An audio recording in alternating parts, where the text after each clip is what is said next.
Not sure who needs to hear this, but you're gonna hear it. So therefore, you need to hear it. Hmm.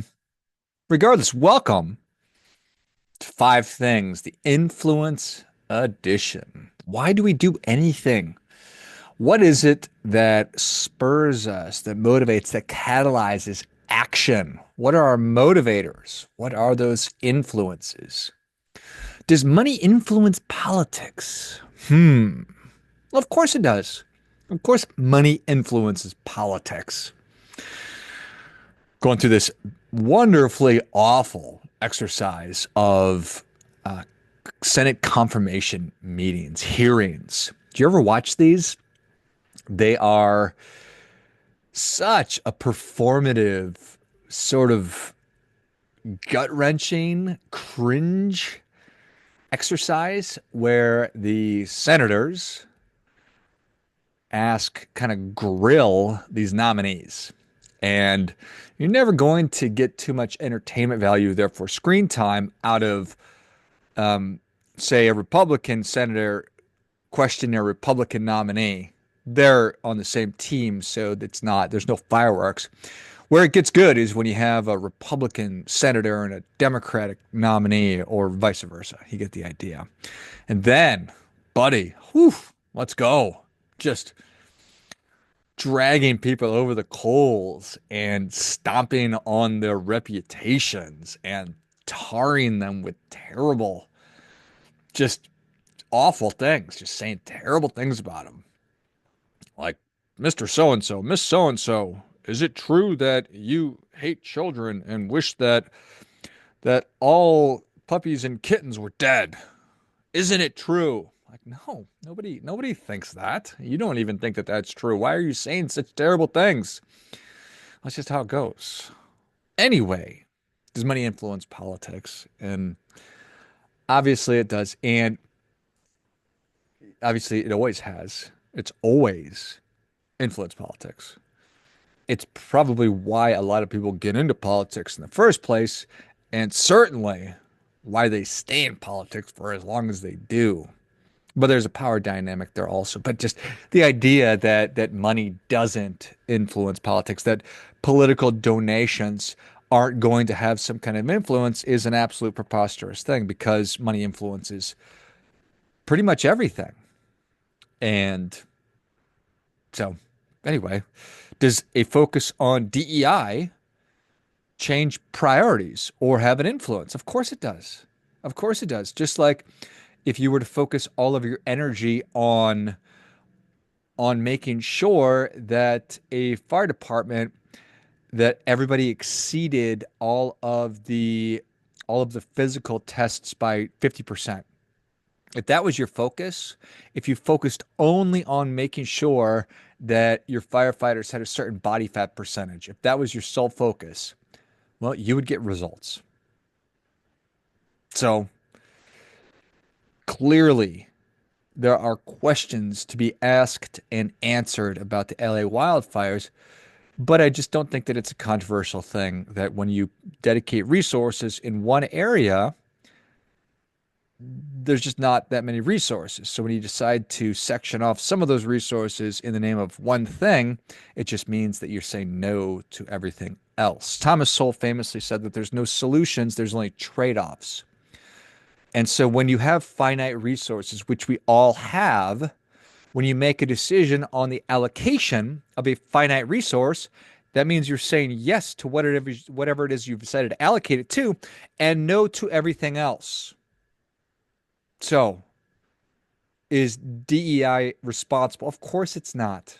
Of course it's not. There are so many factors that went into why it is that this natural disaster and catastrophe took place. So many things. But to say that it didn't have any influence is patently false. It is incorrect. If you're a football team and you decide to put all your resources into playing offense, well, then your offense is going to be way better than your defense is. Probably. If you don't spend any time on your special teams, well, you're going to make special teams mistakes. Just how it goes. What about if you look at what is going to be happening with, well, there's different parts of going back to government. There's a lot about our military and the Pentagon that is a black box, meaning we have no idea what's going on. The Pentagon has famously failed its audit, I think 10 times out of 10 over the last 10 years. They just haven't been able to produce or verify or validate the congressional audit. So all that means is we don't know where the money is going.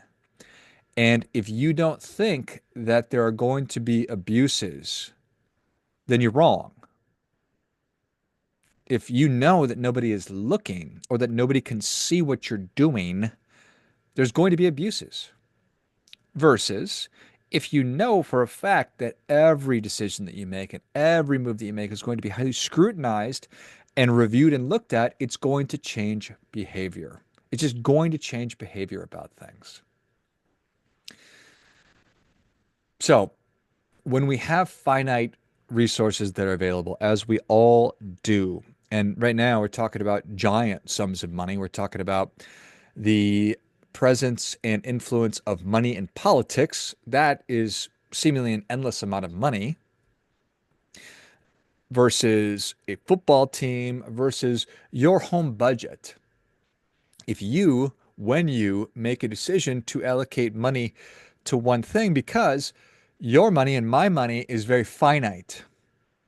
When I make a decision to put money towards one thing, I am saying no to everything else. Again, there are no solutions, there are only trade offs. Our most valuable resources are time, energy, attention, and money. And those are the most valuable because they are finite, which makes them precious, which makes them highly valuable. So when I make a decision that out of the universe of decisions that I have to make about what to do on a Saturday night, I say I'm just going to watch a movie on Netflix. Okay, great. It's a good choice. That rules out all other options. You say, you know what, I make, our household has the ability to invest $1,000 a month. Well, how should we do that? Should we put that into our 401k? Yes. Okay, great. So we're going to put $1,000 a month into our 401k and we're going to invest it in XYZ. Okay. You make that decision. Therefore, when another opportunity to buy Bitcoin comes up, you say, well, I don't have any money left over because we made the decision to allocate our investable money, our investable resources into our 401k at work. So don't have the ability to invest in Bitcoin. That's not a right or wrong decision. It's just the realities that when we have finite, scarce resources, when we make one decision, we're ruling out every other decision. And then so that is a hopefully a pretty logical decision. Most of the decisions we make are not necessarily logical, but they're not based on logic. They are both based on emotion. Daniel Kahneman, rest in peace, Danny Kahneman, very famous psychologist who won the Nobel Prize in economics. He wrote the book Thinking Fast and Slow. One of the big takeaways in his deep dive into personal finance and why we make the decisions we make around money, one of the big takeaways that 90% of the decisions we make around money are based on emotion. 90% of the decisions we make around money are based on emotion. And I remember hearing that for the first time. I thought, well, there's no way that that's true. There's no way that 90% of my decisions are based on emotion.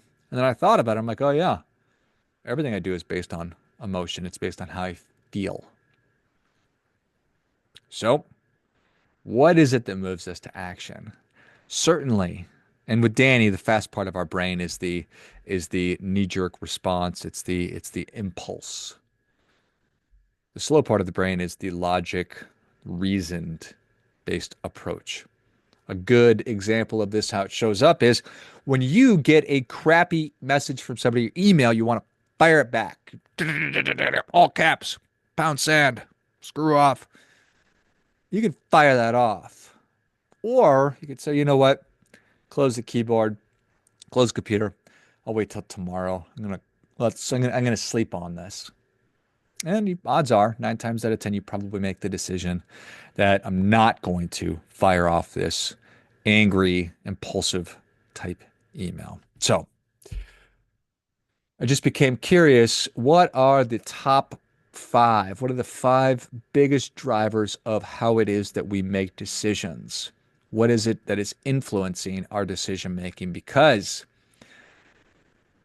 the thing about Kahneman is once you become aware of the power that your emotions have on you, and you start paying attention and noticing when you are triggered and then have a response. Like I get stressed out, so I buy something online, or I get anxious and I have something to eat. So that's a stimulus and a response. Once you become aware of that patterning, oh, look, I have a tendency to buy stuff when I'm sad. I have a tendency to eat when I'm really pissed, whatever it is. We all do these things. Then we can start to move more away from just that fast, knee-jerk emotional response, more towards the measured, reasonable. Now, sometimes that's good and sometimes it's bad. I'm not here to say that feelings are bad or that emotions are bad because they're not. I'm a pretty emotional guy. But that doesn't mean that I want the tail to wag the dog, meaning, like, you know what it means. Just because I feel a certain way, I don't want that to totally potentially derail my behavior for the rest of the day. Or I don't want a feeling that is passing, as most feelings are, to blow up my budget because I overspend on something, or I go off my plan, or my diet, or my exercise routine, or whatever it might be. So, what is it that influences our behaviors? How do we get down to the core of that? And the value in it is a deeper understanding of it helps us to be more in control. I think that that's certainly of value. But everything touches everything because everything is interrelated. We don't live in vacuums. I don't have my personal life right over here and my business life over here, and then my friendships over here, and my work colleagues or acquaintances over here. Everything is sort of one big, beautiful melting pot. That's what it is. It's a great, big, beautiful melting pot. So, no solutions, only trade-offs for these kinds of decisions, but just having a good understanding of what it is that influences these decisions, what drives behavior. So, top five.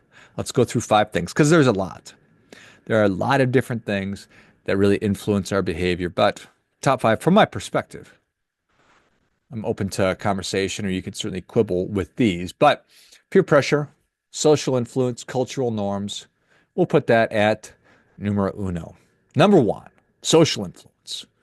We are social creatures. Our brains are wired for community and for acceptance. There's that very famous Harvard grant study that followed people. I think it's still ongoing for over 100 years at this point, trying to figure out what it is that makes for a happy life. And the answer was it's our social connections, which certainly makes sense. I believe that our human interactions, our interactions with others, that life is the sum of those.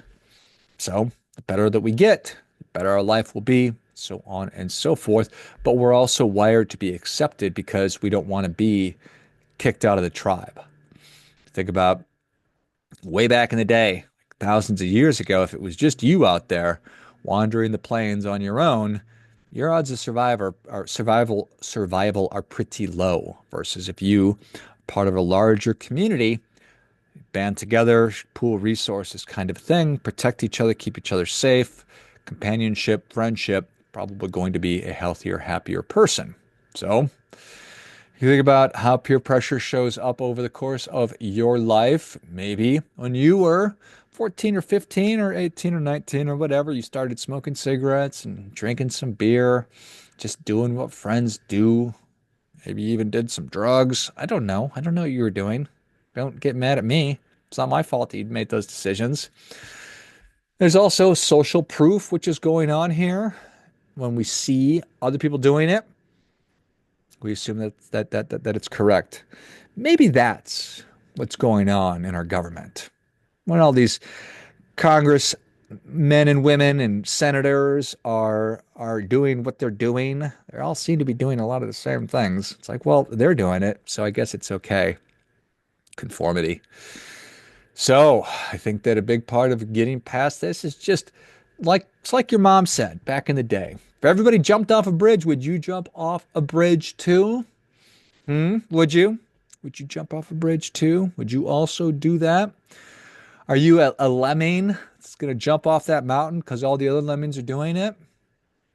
No, of course not. Of course you wouldn't do that. You are somebody who watches the show or listens to the show. So you're a really smart person. Okay, good job. Number two, money. Money, money, money, money, money. Financial incentives and economic pressures. Whew, this is real. Obviously, money touches everything, every aspect of our lives. Without it, we are in big trouble. And this, of course, touches the last one too. Oh, keeping up with the Joneses. We need it for basic survival. We need fulfillment. We need it for enjoyment. You know, there are so many people that I think that lawyers are probably a pretty good example of this because I don't know that there's too many happy lawyers out there. I bet that this is probably true of all professionals. 80% are unhappy and 20% are probably happy. But we are trading our happiness, sometimes our saneness and our peace of mind for that paycheck. And we feel like we are wage slaves and trapped in a gilded cage. And isn't that the reality? So, loss aversion is a real thing. Losing money or the prospect of losing money hurts twice as bad as potentially gaining it. The thought of losing $100 hurts twice as much as the prospect of finding $100. So, our ability to delay gratification is also a difficult thing, but a really, really, really, really important thing. We don't want to lose. We don't want to lose. So the work here, the work around is to get to the point where money is not the goal, which you all intellectually know. We all intellectually know that I don't want to have money for the sake of having money. I want money because it's a tool for getting me what I really want, which is freedom and flexibility. It's the ability to do things on my terms, to buy the things that I want, to have the experiences that I want. So it's a tool versus a thing. And if I can get to that point, then I can get to the point where I can overcome the desire to spend all of it right now and actually put a little bit away for my future self. So understanding the role that money has on us, understanding the role that when we perceive that other people have money or having a much better time than we are, how we reconcile that. I think that that's a pretty interesting thing. Number three, sex. Sex. Desires for relationship, companionship, and reproduction. Our biological imperative is, or at least it used to be, to continue our DNA, to keep the bloodline going, to produce little yous and little me's. How strong is your impulse to do that? Or is it just sex? Is it ever just sex? That's an interesting one, isn't it? But it's a driver. It is a big driver. Why we do these things, why we earn the money, so we can become or perceive to be more attractive to the opposite sex or the same sex. So you are more attractive to whoever it is that you're interested in attracting. How's that? Let's do that. Intimacy, companionship, all these things. We don't want to be lonely. So that certainly drives our behaviors, doesn't it? Reason that we wear the clothes that we do and carry ourselves and speak the way that we do and pursue the interests and hobbies that we do. Man, is it money or is it sex that's a bigger driver? That's an interesting one. It all is kind of touching each other, isn't it? See what I did there on accident? I made a bit of a pun. talking about how all three of these are interrelated, but I said touching when I was talking about the sex part. Anyway, all right. Let's see. Where are we at? Four? Number four. I believe that we're on number four is power and status. Hmm. Control, authority. This is a really interesting one, talking about what influences us. And now we're talking about influencing others. We want to have a position of influence, of prestige, of esteem. We want to be leaders or role models or stakeholders in our workplaces, in the communities, our social circles, everywhere. People are constantly, for lack of a better term, jockeying for control or making moves. It's not a surprise that Succession was one of the most popular shows in recent memory, and isn't that what that show was all about? Of course, it was all about money also, and everything else that I've been talking about. We strive for influence in all of these things. We buy luxury brands to signal our influence and our status. We do lots of different things, lots of different things. So, which is so basic, such a basic thing, and very human.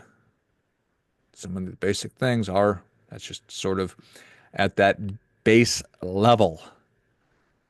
What a lot of the human experience is about is that. But, and then you think about the people that we hold to the highest esteem are not that at all, which is, I guess, why we hold them to the highest esteem. Jesus, I don't think Jesus owned anything. Did the Buddha own anything? No, he rejected. He was a prince. He was the richest. He was heir to the throne of the richest place around. He turned his back on it, walked away, went the opposite direction, and then eventually became the Buddha. Mother Teresa, was she balling? Was she popping bottles? No, of course not. So, your spiritual gurus, your leaders, the people that we sit at their feet and listen. Was Socrates, a rich man? I don't believe that he was. You get the idea. So interesting. So how do we get to that point where we are self-actualized, where our net worth or the car that we drive, the neighborhood that we live in, where our kids go to school, the places that you go to dinner, the country club you go to defines you versus who you are, versus what you understand, versus your thinking. How do we get to that place? Interesting. Interesting. Number five, our moral frameworks, our ethical beliefs, our integrity, the code that we live by, our values. There you go. Are you influenced by your values? I believe that our values are the lens through which we take in information, process it, and make decisions about things, which is why they're so important. Because if you have no moral code, moral compass, no values in place, then you are essentially rudderless. You have no plan. What a budget is a plan for your money, and it's guidelines for your spending and your savings, how you interact with money. Your values are, in a sense, what your budget is, right? Why is religion such an important thing? Why has every culture across recorded history of humanity had religion? Why do you think that that is? Because it gives us the values. It hands down values. It tells you how to live a right, just life. It's why it's important. Can you have your own values? Of course you can. Do you have your own values? I don't know. Only 3% of people have written goals. And I bet 99% of people understand that you should have written goals, but only 3% do. So I bet you understand intellectually the importance of having values, having a moral code, and living by those values and that code. But I don't know if you've done it. I don't know if you can tell me what your core values are. Can you? Can you tell me what your beliefs are? I think that it's of value to be able to do that. And so don't forget, I've created a course called, wait for it, the Values Course, which will help you to do exactly that. I've also created the Goals Course, and I made this a couple years ago. It's still excellent, even though it's a couple of years old. And of course, I wrote the Purpose Book, your guide to an examined and aligned life that will take you through the goals exercise and the purpose exercise, or goals and values, rather. And you can get that for free. You can get it on my website, but you can find it in the show notes. You can just click on it and get a copy of it. Because I think it is such an important thing, and it will influence how we make decisions. It will influence our actions and influence who it is that we are as people. So, integrity is integrity is doing the right thing when nobody is watching. Character integrity is character and action. So it's knowing what is of value and what matters, and then acting on that. So doing things the right way, doing the right thing, even when you don't have to, or at your own peril, at your own risk. Whistleblowers are a perfect example of this, and we're seeing a fair number of these people step forward at massive personal loss to them to raise the red flag. Julian Assange, Edward Snowden, those two are come to mind. These human beings blew up their entire lives to expose the truth, to surface the truth, to expose corruption. And we're seeing a lot of this right now. We are seeing a lot of people scurrying around, and anyway, but very, very interesting. Living a moral life. If we're not doing that, that's obviously not a good thing. So, what would Jesus do? What does what does Islam tell you what to do, to tell you to do? What does Judaism tell you to do? What does Hinduism tell you to do? What does Buddhism tell you to do? What does Sikhism tell you to do? There are moral codes, moral frameworks that have been executed on and lived by for as long as, again, human beings have been around. It's not a surprise that the Bible is the most read book in the history of humanity, and it's of value. So, what is it of influence? So, the whole idea, and I talk so much about this and think so much about it. Number one is we have to know what matters. And then I want you to look and say, okay, well, where's the evidence that that actually matters to me? And the whole idea is that we want to understand what it is that we want, who we are, and then align all of our decision making to that. And understand that I am influenced by all of these factors. There are so many factors that are pulling me and pushing me in certain directions.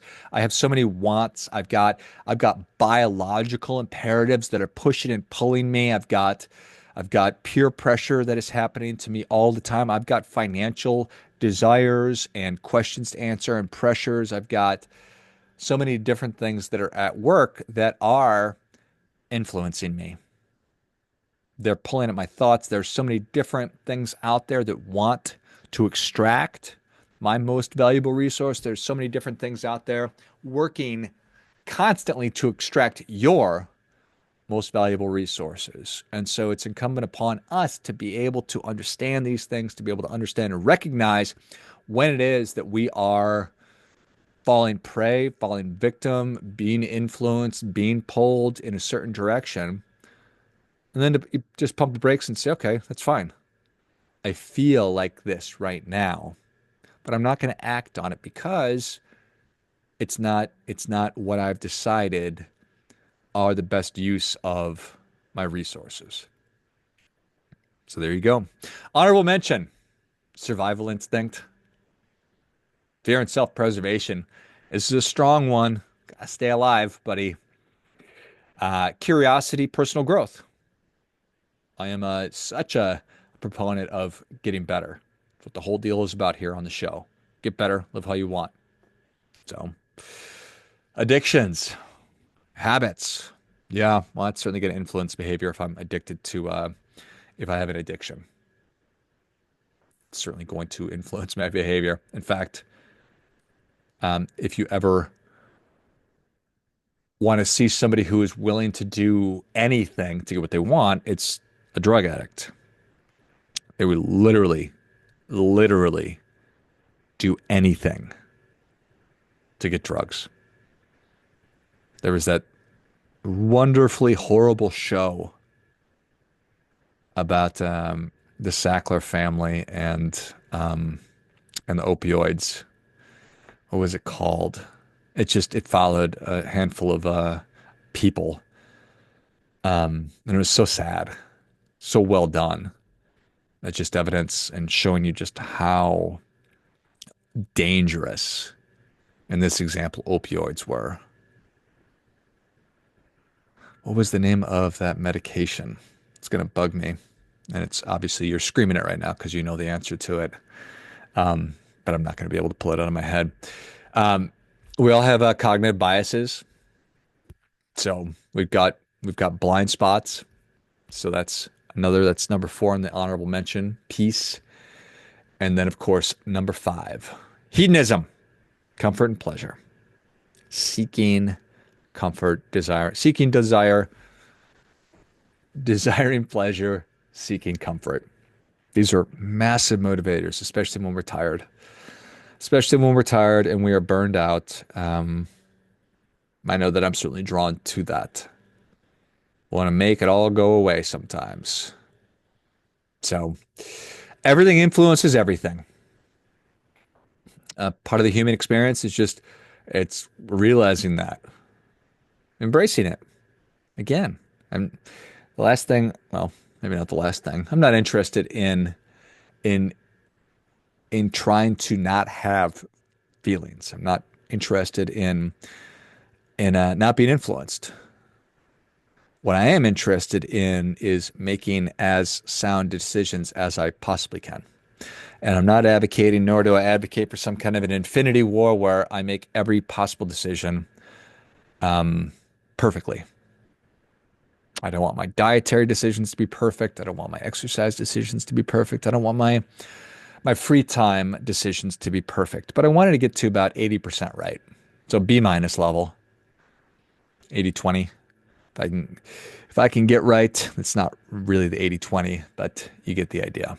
If I can be right on my dietary, if I can be right on my decision making 80% of the time, that 80% of my decisions are aligned with what is most important to me, well, then I'll let the chips fall where they may on the other 20%. Okay. It's okay to blow things off every once in a while. It's okay to have some pizza and some ice cream and some beer or whatever you're into. It's okay to Netflix and chill. It's just not okay to do it most of the time. So there you go. 5 things. Everything influences everything. As always, you do your part by doing your best.